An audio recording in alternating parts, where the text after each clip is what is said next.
Good morning, you're watching Doordarshan News and this is the news for Hearing Impaired. I am Nancy Kohli and with me is Sonu. Let's begin with the news in detail.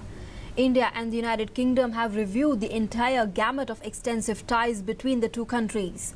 Prime Minister Narendra Modi met his British counterpart Theresa May in the national capital on Monday during her three-day India visit and stressed the need for Britain's comprehensive participation in boosting peace and prosperity in the two countries and the world as well. Two MOUs were signed during the high-level engagement. The two nations also agreed on the fight against terror. The British Prime Minister will pay a day's visit to Tech Hub Bengaluru today. The UK PM will hold a meeting with Karnataka Chief Minister Siddaramaiah, visit a high-tech manufacturing unit that produces parts for global aircraft maker Airbus, and also hold meeting with a SME business delegation. UK Prime Minister Theresa May has also spoken exclusively to Doordarshan News, where she said that her decision to make her first bilateral visit outside the European Union to India has hit the mark. She said India's visa concerns are likely to be met to an extent by the registered traveller scheme she's announced. She also spoke strongly over the issue of cross-border terror plaguing India. India has sought early extradition of industrialist Vijay Mallya from the UK to face probe in the money laundering case. The joint statement issued after talks between Prime Minister Narendra Modi and his British counterpart Theresa May in New Delhi affirmed their strong commitment to enhance cooperation under the Mutual Legal Assistance Treaty. The two leaders agreed that fugitives and criminals should not be allowed to escape the law and expressed their strong commitment to facilitate outstanding extradition requests from both the sides. Prime Minister Narendra Modi has stressed on the need for using technology in governance to bring in more transparency in the system. Speaking at the valedictory function of the Vigilance Awareness Week in Delhi on Monday, the Prime Minister said things cannot be left to the whims and fancies of individuals and the government has to be policy-driven. He also stressed on taking broad range of inputs for law and policy making.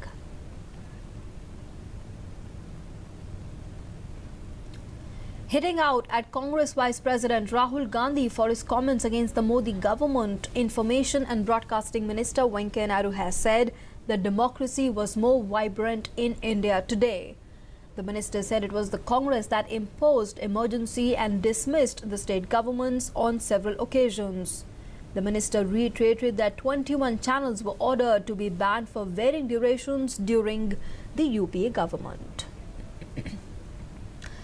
34 schools have been set on fire by miscreants in the valley since the gunning down of terrorist Burhan Wani. Jammu and Kashmir Chief Minister Mehbooba Mufti has termed the cowardly acts as terrorism's ugliest face, expressing deep concern over the burning of schools in the Kashmir Valley and promised to punish culprits. The Ministry of Defence has approved a new blacklisting policy that will seek to lay down the guidelines for suspension of firms that resort to unscrupulous means to grab defence deals. The department policy was approved by the Defence Acquisition Council, chaired by Defence Minister Manohar Parrikar in New Delhi on Monday. The council also approved purchase of 83 light combat aircraft at a cost of more than 50,000 crore rupees for the Indian Air Force. The Supreme Court will today hear a plea on the current pollution crisis in Delhi, saying that the situation is a public emergency. The plea urged the apex court for stringent action. The National Green Tribunal will also resume hearing on strictly enforcement of the direction to stop over 10-year-old diesel vehicles from plying on the roads in the national capital. Earlier on, the Union Environment Ministry had held a high-level meeting on Monday with the 5 states of Delhi, Punjab, Haryana, Rajasthan and Uttar Pradesh. The Union Environment Minister announced the issuance of a calendar for environmental protection. He promised to give full support to the states. Mahatma Gandhi's grandson Kanubai Gandhi passed away at a Surat hospital on Monday after prolonged illness. Kanubai was admitted to hospital on 22nd October after he suffered a heart attack. He was put on life support as he had also suffered a paralysis attack. Kanubai, a former NASA scientist who was famously captured in a photograph pulling Mahatma Gandhi's walking stick as he led the salt satyagraha at Dandi in Gujarat, had come back to India in 2014 after living in the US for over 4 decades.